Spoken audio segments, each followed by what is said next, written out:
Assalamualaikum warahmatullahi wabarakatuh dan salam sejahtera. Anak-anak, berjumpa kembali dalam pelajaran PKLH. Kali ini kita masih ada di bab 4, menyayangi lingkungan. Di pertemuan lalu kita sudah membicarakan masalah lingkungan.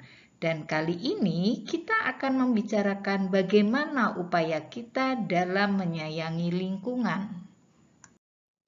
Dan di akhir pembelajaran nanti Ibu berharap anak-anak dapat 1. Menjelaskan pengertian lingkungan biotik dan abiotik. 2. Menjelaskan upaya menyayangi lingkungan dengan cara melestarikan lingkungan. Yang ketiga, menjelaskan upaya menyayangi lingkungan dengan cara menciptakan lingkungan yang beriman. Bicara tentang lingkungan, apakah anak-anak tahu apa maksud dari lingkungan?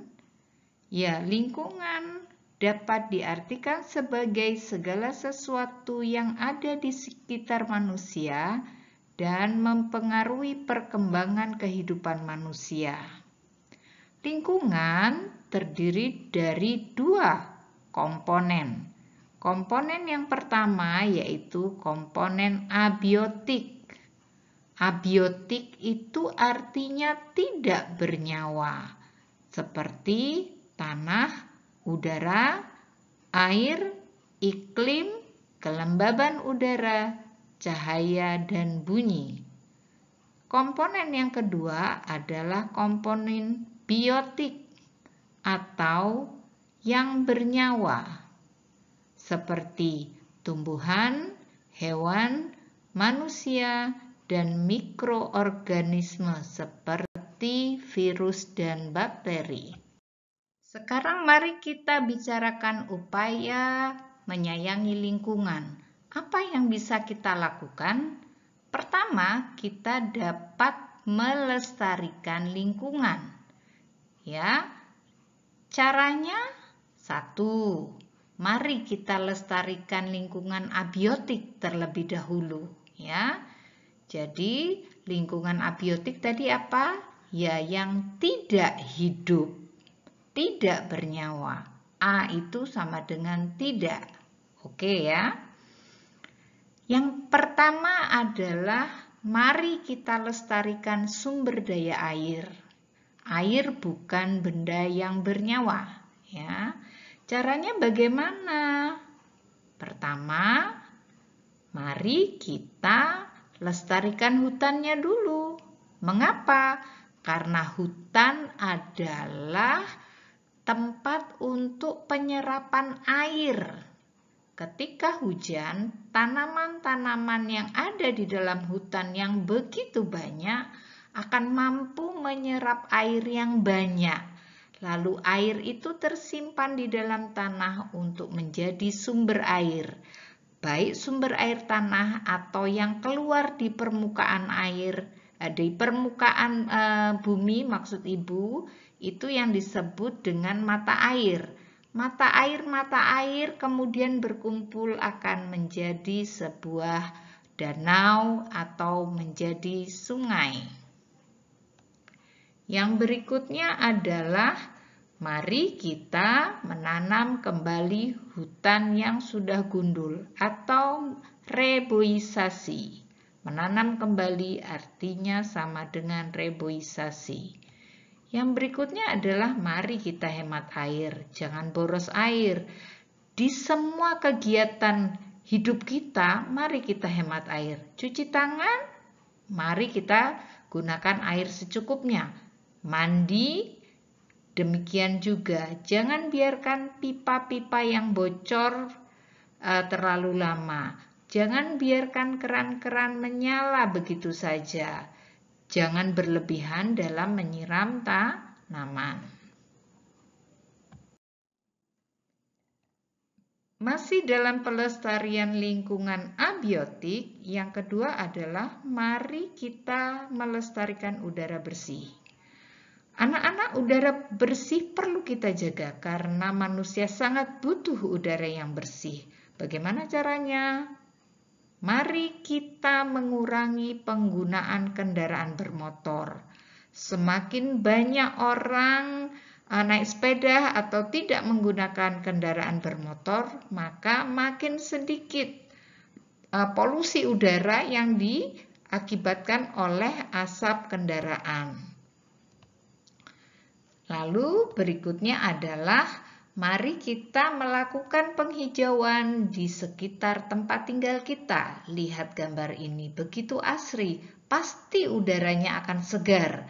Menyegarkan sekali tinggal di rumah yang banyak pohonnya, banyak tanamannya. Selanjutnya adalah mari kita cegah. Jangan sampai terjadi kebakaran hutan ataupun kebakaran di rumah tinggal. Ya, yang pertama jauhkan dari sumber api seperti buang puntung rokok sembarangan. Lalu segera hubungi pemadam kebakaran bila melihat terjadinya ada api sekecil apapun, ya. Begitu. Itu adalah cara mencegah kebakaran hutan. Cara yang ketiga dalam pelestarian lingkungan abiotik adalah memelihara atau menjaga atau melestarikan kesuburan tanah. Dengan cara seperti apa? Yang pertama, mari tanahnya diberi pupuk agar tanahnya banyak mengandung sumber makanan untuk tumbuhan, ya, sehingga tumbuhannya bisa subur. Jadi yang diberi pupuk bukan tanamannya, tetapi tanahnya. Ya. Berikutnya ini anak-anak. Di gambar ini adalah keberhasilan dari orang-orang yang mengolah lahan tandus agar dapat menghasilkan atau agar dapat ditanami. Anak-anak tahu tidak apa itu lahan tandus? Lahan tandus itu adalah area atau daerah yang tidak dapat ditanami karena tanahnya tidak subur. Ya, oleh karena itu untuk mengelola tanah tandus harus banyak diberi pupuk dulu tanahnya, baik itu pupuk kandang atau pupuk alam maupun pupuk buatan. Setelah tanahnya cukup diberi pupuk dan dibiarkan dalam waktu yang lama, kemudian ditanami. Nah, ini contoh yang sudah berhasil. Selanjutnya, nah, anak-anak, agar tanah kita itu tidak menjadi rusak atau tanah kita itu dapat ditanami, maka jangan biarkan tanah kita menyimpan banyak sampah plastik.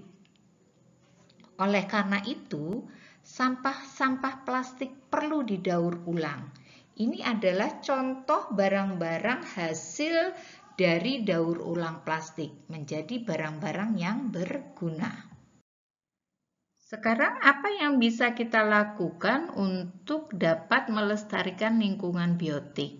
Yang pertama, mari kita melestarikan hutan. Tadi di awal kita juga melakukan pelestarian hutan untuk lingkungan abiotik. Bagaimana sekarang kok bisa sama ya?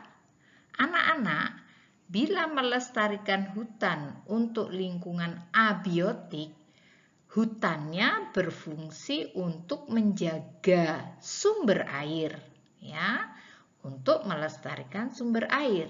Tetapi di pelestarian lingkungan biotik, menjaga hutan atau melestarikan hutan itu untuk menjaga tanaman-tanaman atau jenis tumbuhan-tumbuhan yang ada di hutan itu tetap ada. Ya. Kalau hutannya itu ditebang dan gundul, maka kita akan kehilangan jenis tumbuhan yang kaya seperti yang ada di hutan. Anak-anak, mungkin kalau anak-anak melihat hutan, anak-anak hanya bisa melihat banyak sekali pohon. Padahal di dalam hutan itu ada ribuan jenis tanaman yang perlu kita lestarikan. Bagaimana caranya? Satu, bila ada hutan yang gundul, mari kita tanami kembali. Ya, yang kedua, melarang penebangan hutan yang berlebihan. Manusia memang membutuhkan kayu, tetapi apabila kayu di hutan itu ditebang secara berlebihan, maka itu akan merugikan manusia sendiri. Lalu yang berikutnya adalah penerapan tebang pilih. Maksudnya apa anak-anak tebang pilih? Artinya hanya pohon yang sudah cukup umurnya atau sudah besar lingkar pohonnya, lingkar batangnya, itu yang boleh ditebang.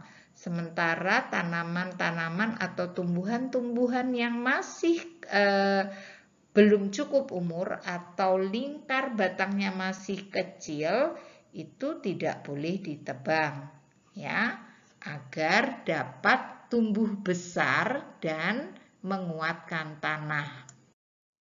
Pelestarian lingkungan biotik berikutnya adalah mari kita menjaga keberadaan flora dan fauna, atau mari kita melestarikan flora dan fauna. Flora itu apa ya? Betul sekali. Flora itu adalah istilah yang digunakan untuk tumbuhan atau tanaman. Jadi anak-anak kalau mendengar kata flora itu artinya tumbuhan atau tanaman. Sementara fauna itu istilah yang digunakan untuk hewan atau binatang. Jadi kalau kita mendengar kata hewan atau kita mendengar kata fauna, itu artinya sama dengan hewan atau binatang. Oke, gambar ini adalah gambar fauna dan flora. Yang di atas adalah fauna, yang di bawah adalah flora. Orang utan ini fauna.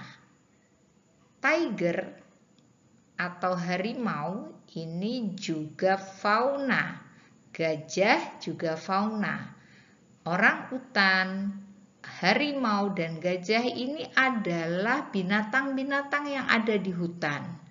Jadi kalau hutannya ditebang, maka binatang-binatang ini tidak memiliki tempat tinggal. Akan lari kemana?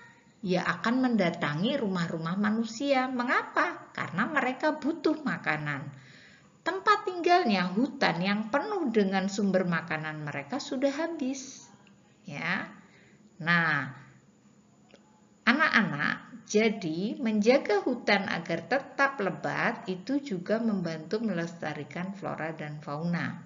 Sementara flora-flora yang ada di bawah ini tumbuh subur di hutan. Ya, seperti bunga bangkai. Ya, ini bunga bangkai Rafflesia arnoldi, ya. Kemudian ada juga tanaman ini seperti tanaman kemuning ini sepertinya ya. Bu Isi kurang paham ini tanaman apa. Ini juga banyak tumbuh di hutan. Sehingga bagaimana cara kita melestarikannya flora dan fauna? Ya tadi mari kita jaga hutannya. Tetap ada hutannya tetap lebat ya. Lalu yang kemudian mari kita mendirikan cagar alam.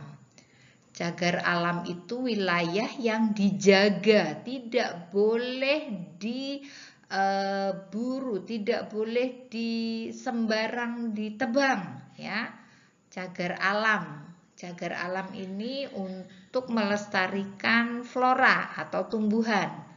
Dan Suaka Margasatwa ini adalah untuk menjaga hewan-hewan liar ini tetap hidup. Jadi untuk hewan-hewan namanya Suaka Margasatwa, untuk tumbuhan ini namanya cagar alam. Berikutnya, mari kita larang pemburuan liar. Anak-anak, kadang keserakahan manusia itu menyebabkan matinya hewan-hewan yang ada di hutan. manusia tertarik akan gading gajah yang harganya mahal, maka mereka memburu dan membunuh gajah. Mereka sangat ingin kulit harimau karena keindahannya, maka mereka memburu harimau. Maka sekarang jenis harimau itu sudah berkurang dan menjadi langka. Demikian juga dengan orang utan, ya. Nah, berikutnya mari kita menanam kembali tumbuhan yang hampir punah. Ini tumbuhan-tumbuhan yang langka ini yang harus dijaga. Karena tumbuhan-tumbuhan ini hanya bisa hidup di hutan, ya mari kita jaga hutannya. Oke? Anak-anak, bila tadi kita sudah bicara upaya menyayangi lingkungan dengan cara pelestarian lingkungan atau menjaga keberadaan lingkungan, baik itu lingkungan abiotik maupun biotik, sekarang mari kita bicarakan cara yang kedua, yaitu menciptakan lingkungan beriman. Apa itu lingkungan beriman? Anak-anak pasti sering mendengar Kota Balikpapan, kota beriman. Beriman itu singkatan dari bersih, indah, aman, dan nyaman. Sehingga Kota Balikpapan diharapkan selalu bersih dan menjadi kota yang indah, serta kota yang aman dan nyaman untuk ditinggali. Lihat gambar ini. Ini gambar Kota Balikpapan loh. Beneran ini kota kita. Coba lihat, Bu Hesi sangat menyukai gambar ini. Mengapa? Karena bersih, teratur, terlihat nyaman anak-anak. Bu Hesi bersyukur tinggal di Balikpapan karena Bu Hesi merasa nyaman. Ya. Bagaimana cara kita menciptakan ini? Balikpapan tidak akan bisa menjadi kota beriman bila kita tidak dapat melakukan cara-cara ini. Nah, anak-anak, mari kita membiasakan hidup bersih sejak dini.